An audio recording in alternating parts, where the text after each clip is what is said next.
I haven't spoken about clotting for some time, and I thought that this evening I should share with you a little bit of insight into why I keep talking about unusual embalmers clots that sounds like a conspiracy.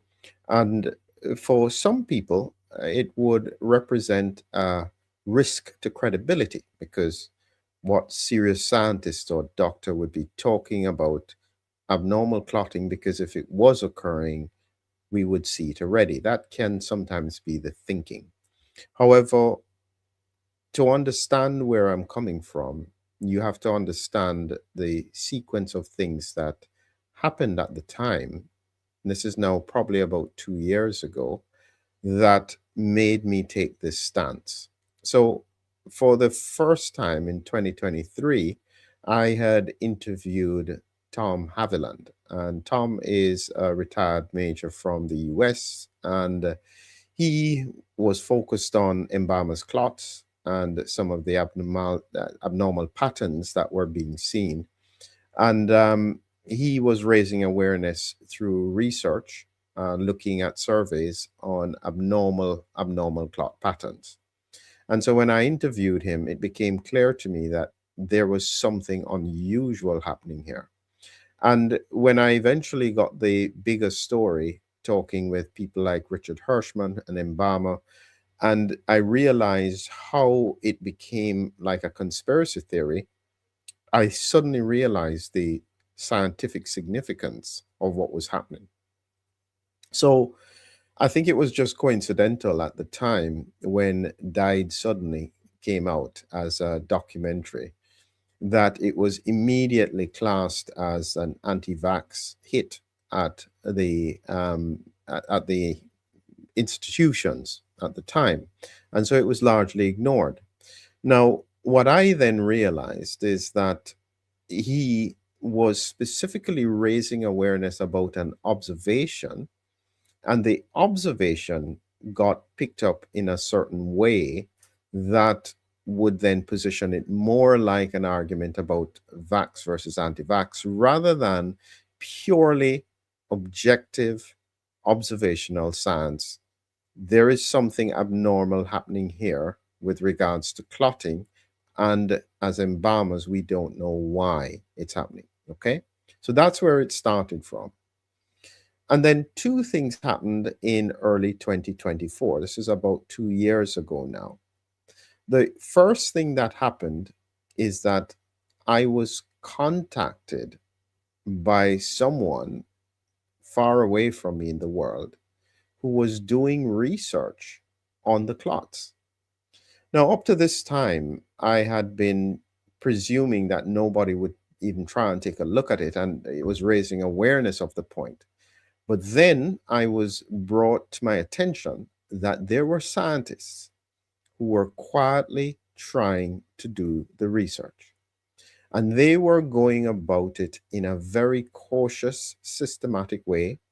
They didn't want to be known because it had a risk of scientific credibility. Anybody who was involved in that kind of research would immediately be labeled as, out there. And for scientists, where peer review and a degree of respectability in their field is critical, that may have been too big a risk to take. It was such an important conversation that I recorded it at the time. And I said, I need to keep this for posterity so that people will know just what they were thinking at the time and the kind of risk that they were taking to try and get this research done.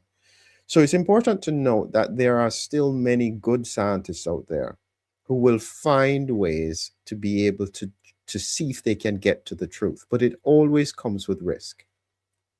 And hopefully, I think that some of those scientists, I think, have come forward already. You may not know that they were connected, and in time, it may become clearer who they are, and even now, why they're hesitant to be more visible in terms of this kind of work that they were doing. But no doubt about it, it indicated to me the seriousness of what was going on.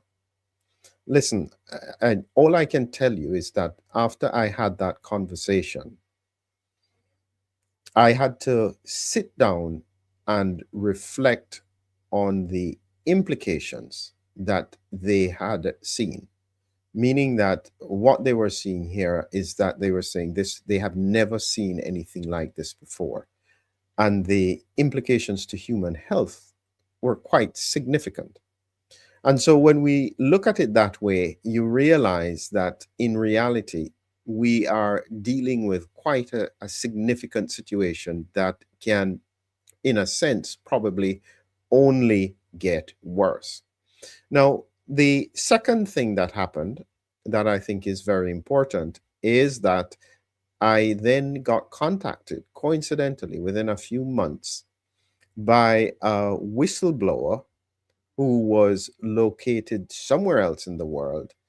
But up till that time, we had thought these clots only occurred in the dead. So they were embalmers clots, they were not occurring in the living. But it was very clear to me that when this person got in contact, they clearly indicated that this was something that was happening in the living as well. And that completely changed everything. And in case you haven't seen it yet, I've still got the recording here. Our embalmers clots occurring in the living, the description, it's in the description, the link. And what you can do, this has probably one of the most viewed videos I've had, and this was done in February of 2024. And if you're not squeamish, it shows you, he took pictures of all these clots all the way through. I mean, this is some pretty serious stuff. And it then made it real. It was not imaginary, it was real. There were not only happening with regards to embalmers, but these were also happening in living people and were being removed by embolectomies. That's where they have a massive clot. You have to do a procedure and take out the clot. And so these two episodes made me realize that all I can do is continue to raise awareness. So you then have other scientists like Kevin McKernan getting on board, finding high levels of amyloid. And as I said, we have never seen this extensive presentation before. And the mere fact that it is still ongoing, it hasn't disappeared, indicates to me that it is not just the vax. This is how some people think about it.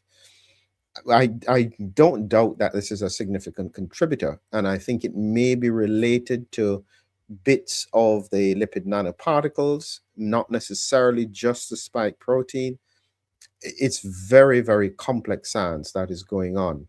And one of the scientists is finally going to do a book from his perspective about exactly what he is seeing and what he thinks it is.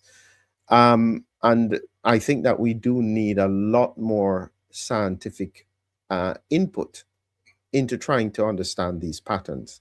Part of the reason why the medical community has largely overlooked this is because we don't see it on standard angiograms. Meaning, angiograms are done almost every day in hospitals all over the world. And if there was a clot that big that was just sitting there, it would be picked up. And so there are some people who are worrying, oh my goodness, do I have clots like that in me? I think it's unlikely. The people who have that kind of clotting are usually very, very unwell, which is why they would end up in a catheter lab where you're having to put out massive clots. The normal person, I don't think, could have it because it's not compatible with life, or it makes you very sick. So we are still at a point where at that time, 2 years ago, I could never have imagined that this would not have been answered. Really. I mean, and I'm starting to realize that I could still be talking about this in the same way 5 years down the line. But the implications of what it means with regards to clotting and human physiology are horrendous. because clotting is one of those mechanisms that needs to be very tightly regulated.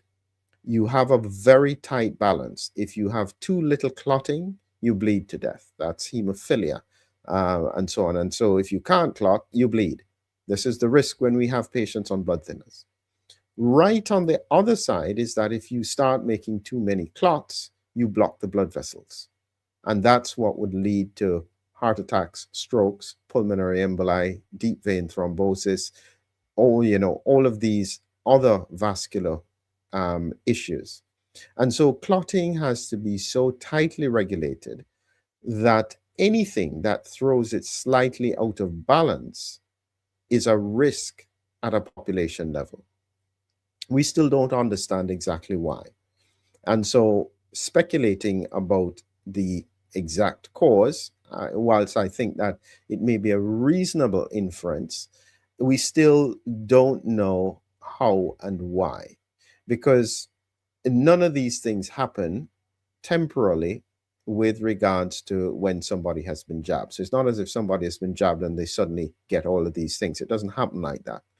And so my instinct is that this is more autoimmune. It's more likely that this occurs on, say, a reinfection in an immune-primed person, where then it triggers off a clotting cascade that then produces all of these very, very unusual clots. And as I said, they can occur in the living. This is what one of them looked like in the link. So take a look at the link if you want to see all of these images. Wherever it is white, these are some massive clots that were taken out, and it is representative of an unusual pattern that we still need to understand. There's still a lot of work to be done, but never forget the people who have been quietly working and pushing. And as I said, I do remember Tom Haviland. He has done an incredible job of raising the profile and just keeping attention on this issue. The Embalmers, some internationally, who have really stuck out their neck and kept on talking about it, even when they were criticized, even when others said there's no such thing. And then the scientists, the scientific community, who quietly went and did the detailed research to try and understand the protein mechanisms and to try and make sense as to how in the world does this occur? When does it occur?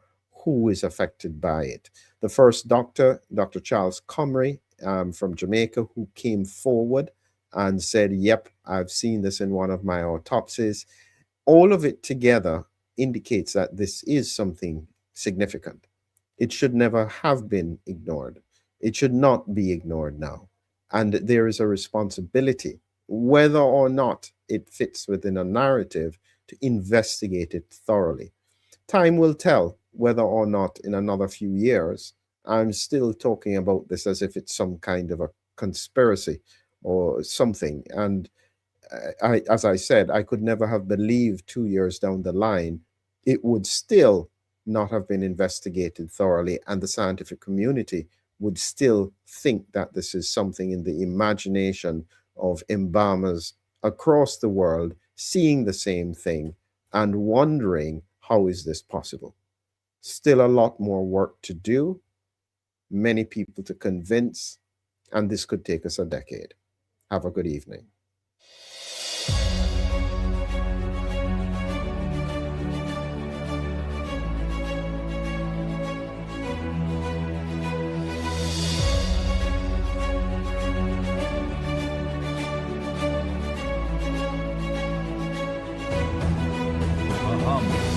A hero, an immune adventure, Humming Heroes, your lyrical guide to the body's defenders. Now on Amazon. Check the links below.